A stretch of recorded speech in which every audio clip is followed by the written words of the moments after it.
Right, another little wintry tip, and again, it's something I've covered this a lot, and that's dobbing. But the same as every single method that you do, I definitely feel that the last couple of years, everything's evolved. Dobbing's definitely changed in that, if I'm honest, I suppose it's lost its effectiveness. Yeah, it's very rare now you catch as many fish dobbing as you used to in years gone by, probably because they've seen it so much. But there's a lot more that comes into it. When to incorporate dobbing properly into your match, which, I mean, there's lots of people that don't like it, but if you don't do it, you're daft.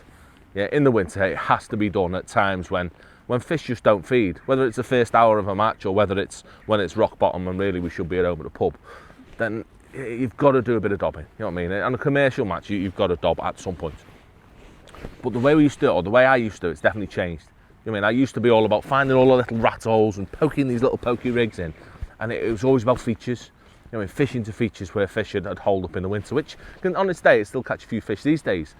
Now, or looking at it now, I think I've missed out on a lot just by not covering different depths and sort of being stubborn and not targeting the correct areas of my peg, just because I believe that, oh no, they live against things, they live under all these bushes or whatever else. It's definitely not the case. I mean, venues like Partridge, Tunnel to extent, even here at Herringbrook have taught me that quite often you can literally dob anywhere in your peg, even open water venues. I mean, there's a few lakes at Tunnel Barn, a little house pool at Tunnel Barn. You can fish open water and still catch a lot of fish dobbing. It's all about location of fish and then using a couple of things just to make sure your dobbing rigs are as good as they can, as versatile as they can be. So a couple of little things that I want to do. I mean, I'm still, when it comes to bait, still there's only one bread. Orange Warbies is the only bread to ever use when you're dobbing, and still I'm obsessed with putting a little bit of glycerin on them. Yeah, making them nice and sticky. I mean, there's nothing worse than shipping out to 14, 16, even longer. I mean, silly amounts of pole with a bit of bread, getting a bite, missing it, your bread coming off. I can't handle that. It drives me round the bend. Yeah, so just by using a little bit of glycerin on my stuff, some super sweet spray, it just adds that sugar content to your bread and just makes it that little bit more tacky. And then through playing with them as well, because they've sent me about 6 of these sprays now, I found that a couple, it's definitely that the higher the sugar content sort of thing, it gets rid of them little fish. You know what I mean? I definitely, the sweeter we've gone on practicing, the less little nuisance fish I seem to be catching. Whether it's coincidence or not, I don't know. But for years I've been I used to be a fan of Scopex, but I can't handle the smell of Scopex. It puts me off. I don't like that sort of artificial sweetness of Scopex. I'm not a fan of it no more. So now just by using the sugar content sort of thing on my bread, for whatever reason, I definitely catch a lot less roach than other people just using bread straight out of the bag. So that's for me, that's my new little spray that we will stick a little bit on. When it comes to size of bread, again, it's quite flexible these days. I used to just be in the 7mm gang. I mean, 7mm used to do everything. But often I found that, especially at Tunnel again the last few years, fishing tiny bread's been the best. Fishing 4 and 5mm punches, it's amazing. Such a tiny little bait, sort of the size of an expander pellet, catches you massive big carp. It's unreal, the bait they eat. Again, I think it's through repetitiveness. They've seen that same size of bread all the time. They just got sick of it with sort of 7, 8. That's sort of the most popular sort of sizes in it. But today they're daft, so we can get away with whatever we want on here. So today we use a 7mm punch. What I'm getting at is mess about. You know what I mean? Don't just use one single size of bread all the time. You need to be a bit more versatile and try. I mean, don't be scared to go small. I mean, as long as little fish aren't a problem, then going tiny, it's I don't know why, they're just happy eating it. I tend to find that the bigger I go, the less fish I catch. So say little bits of bread. That would be my biggest tip for it. Rigs. So rigs, if I'm honest, they're still fairly similar. Yeah, in the or apart from, I suppose, is that I use a carbon stem instead of a wire stem anymore. Just because I found the wire stems a little bit, I don't know what the word is for it. It's almost a bit too positive, just a bit wobbly sort of thing. Because I've got my bulk right underneath it, and then a wire stem as well. It just made it a little bit unstable. You got a lot of wrap overs. So I've discarded that altogether, and now I use a carbon stem with a decent bristle on my float. I want a 1.5mm bristle that shows up my bread. That's something I'm going to talk about in a minute when we go in. So a decent float, nice little elongated rugby pole style float. And then my rig's exactly the same. You know what I mean? I have a nice bulk right underneath my float of pretty much all the float's capacity. And then literally I'll have 1, 2, 3, 4 number 12, depending on my depth. I mean, obviously that's at the minute is set at about 3.5 foot. So I've got 4 number 12s spread down my line. Obviously if I come down to 2 foot, then I'll just incorporate those into my bulk and I'll have 2 number 12s down my line. So I just want a nice slow fall. I mean, it's about that bread acting as naturally as possible as it falls through the water and seeing, I mean, the fish see it. It's a visual thing. I mean, they're not coming because of, I mean, there's any bait there or nothing like that. It's a visual thing. I mean, a bit of smell, a bit of attractants, but mainly it's that little bit of bread coming down, and it needs to look as natural as possible. So the biggest part where rigs have changed, or not so much rigs have changed, just the size of the rigs changed, is that I always used to have little tiny rigs. I was into, 2 foot, 3 foot at the most to be my dobbing area, because I was always against that cover. Now, I don't bother one bit. That rig's my whole rig's probably 6 foot deep. And by having the rig, as I've got it, a nice 412s float with a lot of line, it makes it so versatile in that I can fish this 2 foot deep if I want, but I can still move this float if I want to probably 5 foot deep.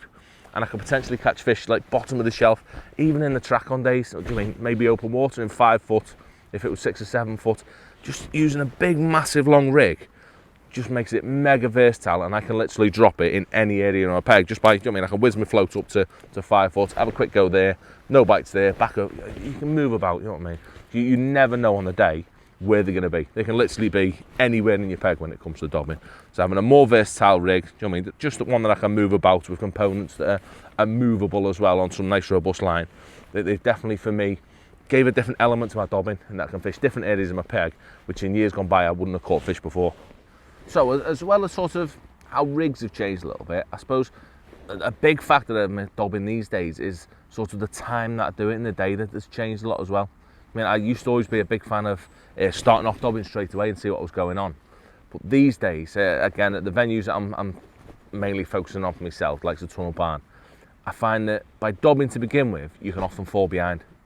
If you don't know how it's going to fish, and there's a chance of fish feeding to begin with, or catching by feeding, I feel that if you don't start a match by feeding, then you can often, lose track. People can get quite a few fish ahead on you if you're messing about dobbing, fishing too negative when you shouldn't be. So definitely for me, I'd always want to start off by feeding.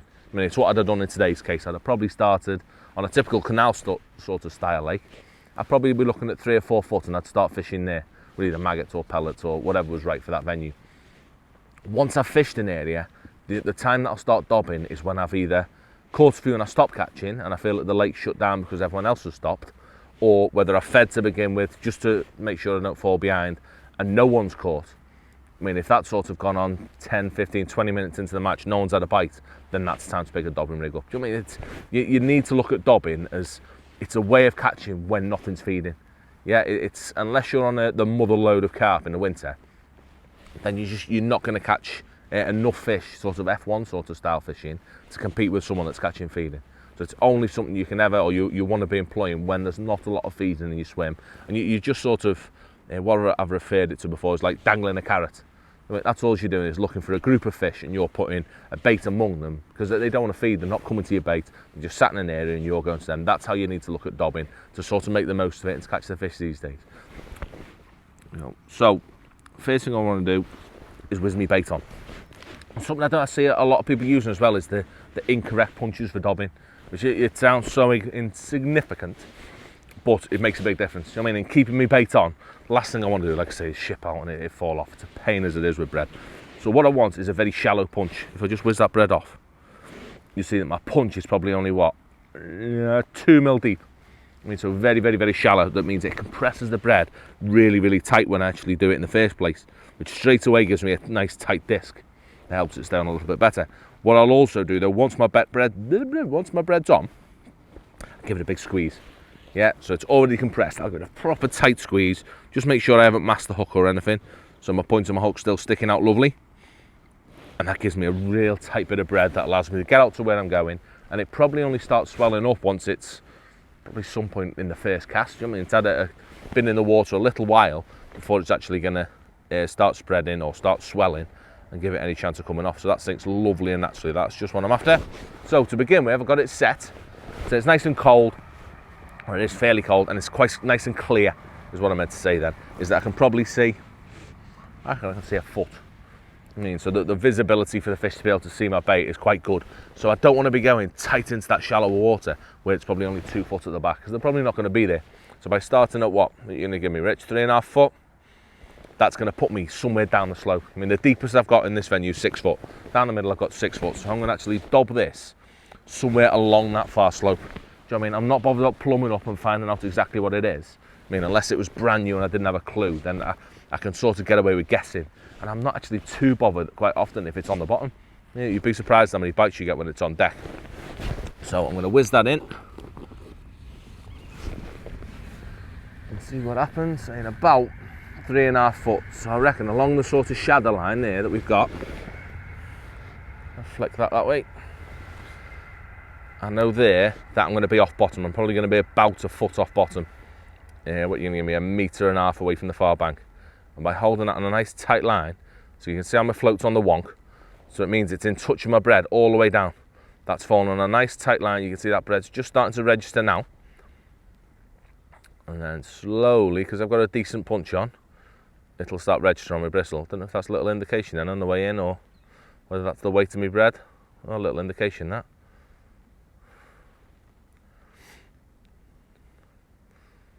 That looked a little fishy, but so often you get it. If you find you get indications and no bites, it can be because you're a little bit too deep.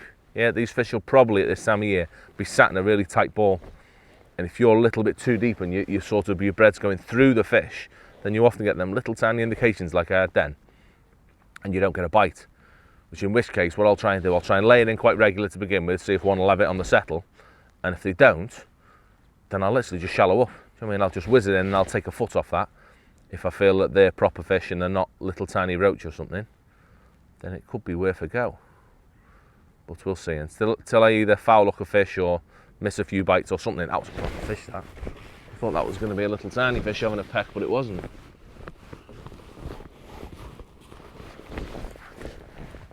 Have one more chuck. It's off. Go.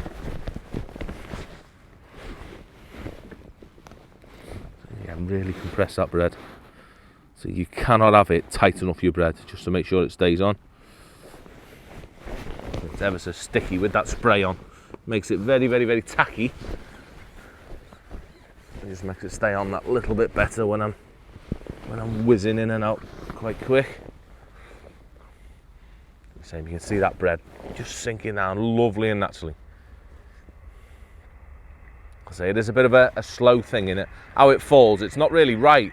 I mean, there's a lot of time wasted with your bread descending, but it's needed. I mean, it shows that visibility. What's going on, Rich? Yeah, it just increases that visibility and gives the fish the maximum amount of time possible to see it. Do you know what I mean? It's a visual way of fishing. So I want them to see it on its way down and nail it. Because those fish could be sat at anything from a foot all the way down to 6 foot on the bottom. So if this passes the nose and they think, oh, I'll have that, then they might go down and grab it.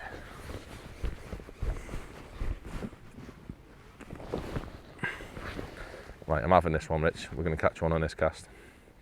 If I miss one, then it's your go.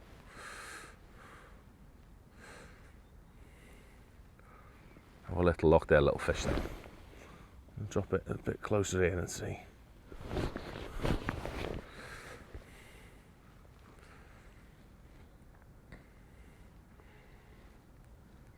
See, and by dropping it a little, I don't want to move about my peg too much to begin with. I've got a whole peg to search on bread if it's that time of day when I think nothing's feeding. So I want to make my movement as slow as possible. I mean, if indications are happening in a certain depth like they are at the minute, then I've got no reason to move away from that depth. You know what I mean? Until I can work out what to give me them indications and whether they're proper fish, little fish, or I'm at just the wrong depth. There's no need to change. So I'll sort of, this 3.5 foot now, I'll use the whole of my peg at 3.5 foot. I mean, moving about before I change. So location's the first thing. I've got to find the fish, and then I've got to work out what depth they want things. But I'm going to keep scooting about, and then in a minute, here we go. We found one. So you could tell there were just a few signs there letting you know that there were a few fish about. It's just a case of working out what depth he wanted it. Keep laying that rig in to sort of almost annoy them into having it. What's this, Richard? A little F1.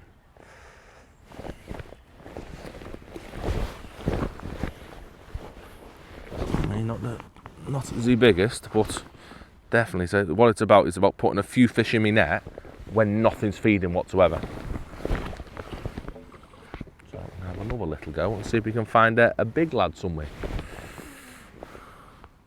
Right, so proper surprised me, that what's going on. I've had like 3 or 4 casts and I was convinced I was getting little roachy bites.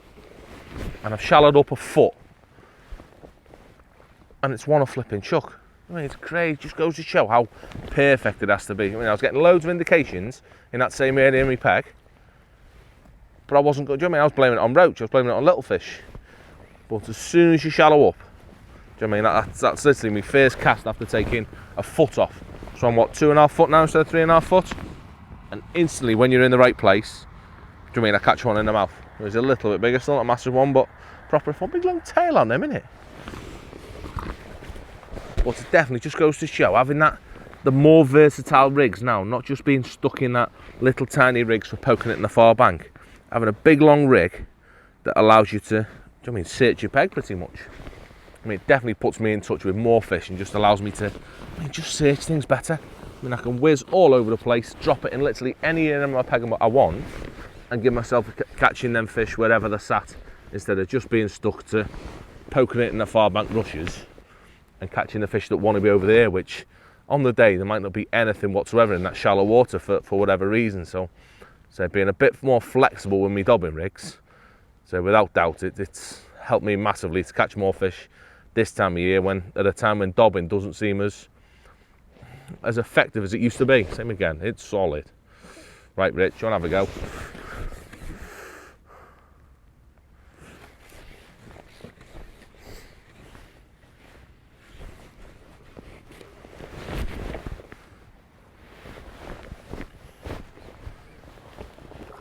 Bigger one, that one.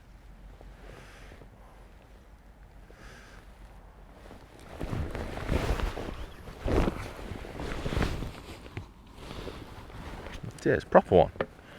So a proper adder uppers on a day when, by feeding, who knows if we catch anything at all.